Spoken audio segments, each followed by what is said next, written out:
నమస్తే, welcome to burning topic. ఢిల్లీలోని చారిత్రక రెడ్ పోర్ట్ సమీపంలో ఈ నెల 10న జరిగిన కారు పేలుడు ఘటనలో suicide bomber doctor Umar un Nabi అని DNA పరీక్షలు నిర్ధారించాయి. ఈ పేలుడులో ఉమర్ ఆత్మాహుతి దాడి చేసుకోగా మరో 12 మంది మరణించారు. ఢిల్లీ పోలీసులు NIA విశ్లేషణల ప్రకారం ఈ ఘటన జైష్-ఇ-మొహమ్మద్ ఉగ్రవాద మాడ్యూల్తో ముడిపడి ఉందని బట్టబయలైంది. ఉమరే ఈ దాడి చేశాడు అనేందుకు ఆధారాలు లభించాయి. పేలుడు సమయంలో ఉమర్ కారులోని స్టీరింగ్ వీల్ దగ్గరే ఉన్నాడు. అతని కారు యాక్సిలరేటర్లో చిక్కుకుని ఉంది. దానిపై DNA టెస్టులు చేశారు. అంతే, ఉమర్ ఇదంతా చేశాడని తేలిపోయింది. ఫోరెన్సిక్స్ రిపోర్ట్లు ఇదే చెబుతున్నాయి.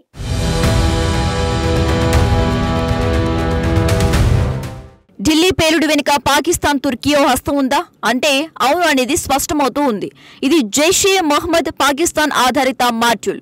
హ్యాండ్లర్ ఉమర్ బిన్ ఖతాబ్ పాకిస్తాన్ నుంచి టెలిగ్రామ్ ద్వారా సూచనలు ఇచ్చాడు. తుర్కియో లింక్ నుంచి బలపడింది. ఉమర్ డాక్టర్ ముజామిల్ గనై తుర్కియో పర్యటన చేసి అక్కడి హ్యాండ్లర్లతో మీటింగ్లు జరిపాడు. తుర్కియో ఇప్పుడు భారత వ్యతిరేక ఉగ్రవాద కేంద్రంగా మారిందని NIA విశ్లేషణలు చెబుతున్నాయి. ఈ దాడి 2008 ముంబై స్టైల్లో ఉండాలని ప్లాన్ చేశారు. భారత్ తన ఆరోపణల్లో జాగ్రత్తగా ఉంటోంది. ట్రంప్ పాలిటిక్స్, అంతర్జాతీయ ఒత్తిడి కారణంగా.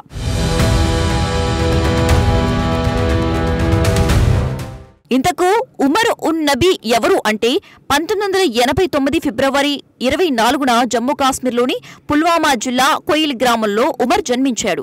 భారతీయుడు. గవర్నమెంట్ మెడికల్ కాలేజీ శ్రీనగర్లో మెడిసిన్ పూర్తి చేశాడు. GMC అనంతనాగ్లో సీనియర్ రెసిడెంట్ గా పనిచేశాడు. తర్వాత హర్యానాలోని ఫరీదాబాద్లోని ఆల్ ఫహల్ మెడికల్ కాలేజీలో డాక్టర్ గా చేరాడు. ఉమర్ కుటుంబం పుల్వామాలోనే ఉంది. బంధువులు ఇచ్చిన ఇన్ఫర్మేషన్ ప్రకారం ఉమర్ మొదట్లో నిశ్శబ్దంగా, అంతర్ముఖంగా ఉండేవాడు. అయితే గంటల తరబడి పుస్తకాలు కూడా చదువుతూ సామాజిక కార్యక్రమాలకు దూరంగా ఉండేవాడు. కానీ ఇటీవలి నెలలో అతని ప్రవర్తన మారింది. ఫరీదాబాద్, ఢిల్లీ మధ్య తరచూ ప్రయాణాలు చేశాడు. రామ్లీలా మైదానంలో ఉన్న మసీదులకు ఎక్కువగా గడిపేవాడట. ఈ మసీదు ఎర్రకోటకు 800 మీటర్ల దూరంలోనే ఉంది. ఉగ్రదాడి చేసిన రోజున ఇదే మసీదు పార్కింగ్ స్థలంలోనే తన కారును పార్క్ చేసి 3 గంటల పాటు కారులోనే ఉన్నాడు. ఆ తరువాత బయలుదేరి తనను తాను పేల్చేసుకున్నాడు.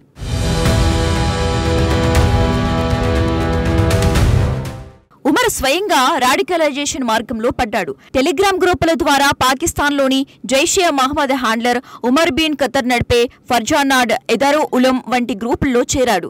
ఈ మాడ్యూల్లో 9 నుంచి 14 మంది సభ్యులు ఉన్నారు. వారిలో 5 నుంచి 7 మంది డాక్టర్లు ఉన్నారు. వీళ్లు మెడికల్ డాక్యుమెంట్లతో కెమికల్స్ కొని బాంబుల తయారీకి సహాయపడ్డారు. అంటే మనలాంటి మామూలు వాళ్ళు అమోనియం నైట్రేట్ లాంటివి పొందలేరు. వీళ్ళు డాక్టర్లు కాబట్టి వాటిని పొందగలిగారు.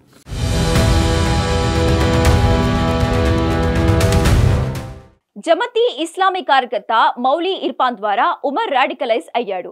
అరెస్ట్ అయిన డాక్టర్లు అదిల్ అహ్మద్ రతర్, అలాగే ముజామిల్ షకీల్, ముజామిల్ అహ్మద్ గనై, అజాముల్ అహ్మద్ మాలిక్లను ఉమర్ సన్నిహిత సహచరుడు.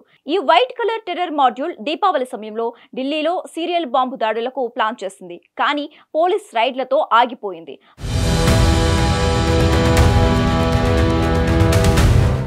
ఉమర్ మొదట్లో ఇంటెలెక్చువల్ గా ఒంటరిగా ఉండేవాడు. కానీ రాడికలైజేషన్ తర్వాత అతను అల్ ఖైదా వింగ్ కు దగ్గరయ్యాడు. JM తో కలిసి ఆపరేషన్ సింధూర్ కు ప్రతీకారకంగా దాడులు ప్లాన్ చేశాడు.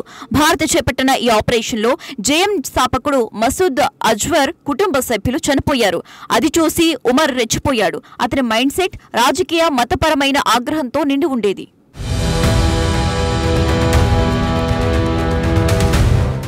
భారత్లో పుట్టి విద్యావంతుడైన సోషల్ మీడియా ప్రచారం, హ్యాండ్లర్ల సూచనలతో ఉగ్రవాద మార్గంలోకి వెళ్లాడు. కానీ సూసైడ్ బాంబర్ గా మారటం అతని ఉద్దేశం కాదు. తన తోటి డాక్టర్లు అరెస్ట్ అవటంతో తాము చేయాలనుకున్న బాంబు దాడులు చేయలేనేమో అని కంగారు పడ్డాడు.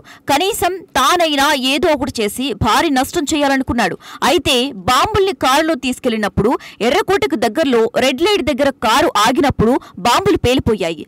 ఇది అన్ఫాల్డ్ సూసైడ్ బాంబింగ్ గా మారిందని చర్చ జరుగుతోంది.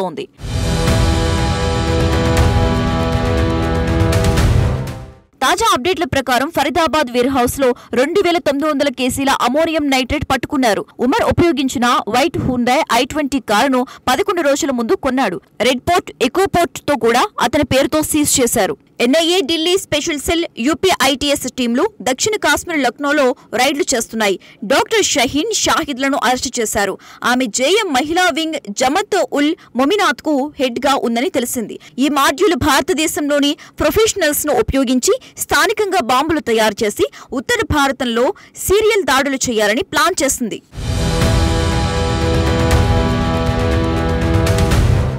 సో ఈ ఘటన ఢిల్లీ సెక్యూరిటీకి సవాల్గా మారింది. పోలీసులు మరిన్ని అరెస్టులు, బాంబు మెటీరియల్స్ ఉత్పత్తి మూలాలను ట్రేస్ చేస్తున్నారు. భారత్ ఈ ఉగ్రవాద నెట్వర్క్ ను మూలం నుంచి ధ్వంసం చేయడానికి అంతర్జాతీయ సహకారం కోరుకుంటుందని తెలుస్తోంది.